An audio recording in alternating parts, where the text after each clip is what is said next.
dapat nikmat selalu bersatu. No yang biasa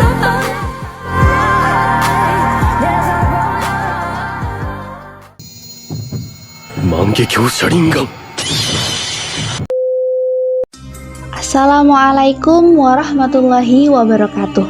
Teman-teman sudah tahu belum sih tentang berita yang lagi viral dan booming di Indonesia?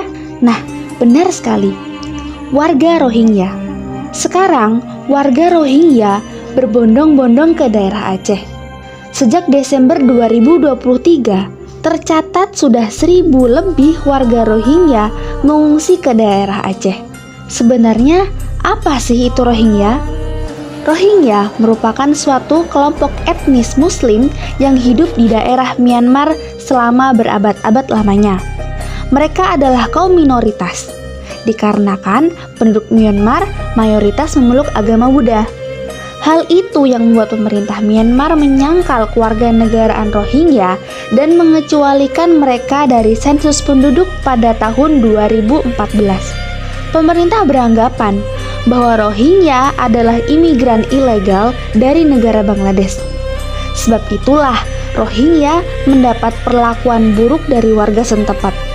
Mereka mengalami pembunuhan, pemerkosaan, penyiksaan, dan ancaman lain sebagainya. Kenapa sih banyak pengungsi Rohingya lari ke Indonesia? Dosen Hubungan Internasional Universitas Islam Negeri Jakarta, Mutiara Pertiwi, mengatakan para pengungsi Rohingya pada dasarnya sudah bermigrasi dalam beberapa gelombang selama berpuluh-puluh tahun. Mutiara menjelaskan, pada gelombang awal pengungsi dari negara bagian Rakhine Myanmar, banyak etnis Rohingya yang mengambil rute darat menuju Bangladesh dan rute laut ke negara-negara Asia Tenggara, terutama Malaysia. Mereka kemudian membentuk komunitas undocumented migrants yang cukup besar di Malaysia. Negeri jiran pun menjadi destinasi migrasi populer bagi etnis Rohingya lantaran perekonomian di sana cukup berkembang. Namun, pada 2015, kasus perdagangan manusia mencuat setelah kuburan massal para korban ditemukan.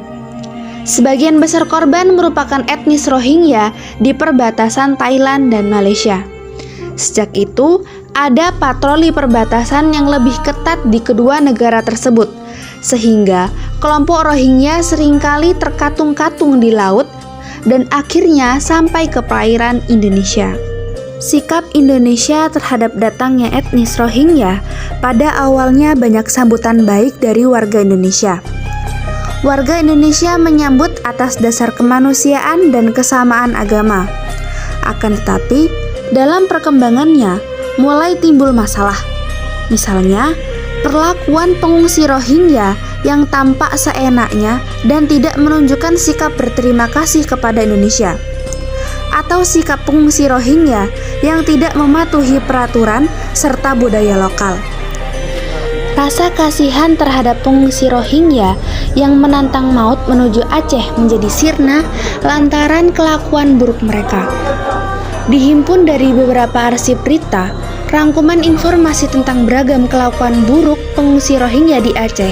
Yang pertama yaitu membuang bantuan warga ke laut. Dan yang kedua, kabur dari kamp pengungsian. Dan yang ketiga, tidak mematuhi norma dan adat masyarakat setempat. Dan yang terakhir, memperkosa anak di bawah umur. Seharusnya, banyaknya imigran yang masuk ke wilayah Indonesia, khususnya Aceh, UNHCR lah yang harus bertanggung jawab. Apa sih itu UNHCR? UNHCR adalah United Nations High Commissioner for Refugees, yaitu organisasi internasional yang bergerak di bidang kemanusiaan. Tugas UNHCR salah satunya yaitu penentuan status pengungsi dan mencegah keadaan tanpa kewarganegaraan. Nah, seharusnya pengungsi Rohingya yang berada di naungan tanggung jawab penuh UNHCR. Indonesia hanya membantu atas dasar kemanusiaan dan persamaan agama saja. Bukan untuk membiarkan pengungsi Rohingya berbuat semena-mena di Indonesia sampai-sampai demo meminta pulau untuk para pengungsi Rohingya. Ketegangan dan konflik di wilayah Rohingya bisa berdampak pada pertahanan Indonesia. Di antaranya, yang pertama yaitu masalah kemanusiaan dan keamanan. Krisis kemanusiaan di Rohingya bisa menghasilkan tekanan pada wilayah tetangga termasuk Indonesia. Meningkatnya jumlah pengungsi atau perubahan dalam dinamika regional dapat mempengaruhi stabilitas keamanan di kawasan. Yang kedua, tekanan terhadap sumber daya.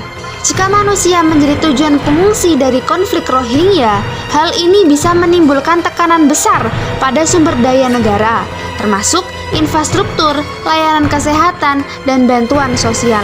Yang ketiga yaitu pengaruh radikalisme dan ekstremisme. Konflik yang berkelanjutan di wilayah tersebut dapat menciptakan lingkungan yang rentan terhadap pengaruh radikalisme dan ekstremisme. Hal ini bisa menjadi ancaman bagi stabilitas keamanan di Indonesia, dengan potensi perekrutan atau pengaruh terhadap kelompok radikal di dalam negeri. Jadi, kesimpulan utamanya adalah bahwa krisis yang dihadapi oleh etnis Rohingya memerlukan respon kolektif dan berkelanjutan dari komunitas internasional. Indonesia telah berperan dalam memberikan bantuan kemanusiaan dan tempat penampungan sementara. Namun, solusi jangka panjang untuk krisis ini memerlukan kerjasama global dan tindakan yang lebih luas dalam menjaga hak asasi manusia dan perlindungan bagi pengungsi Rohingya.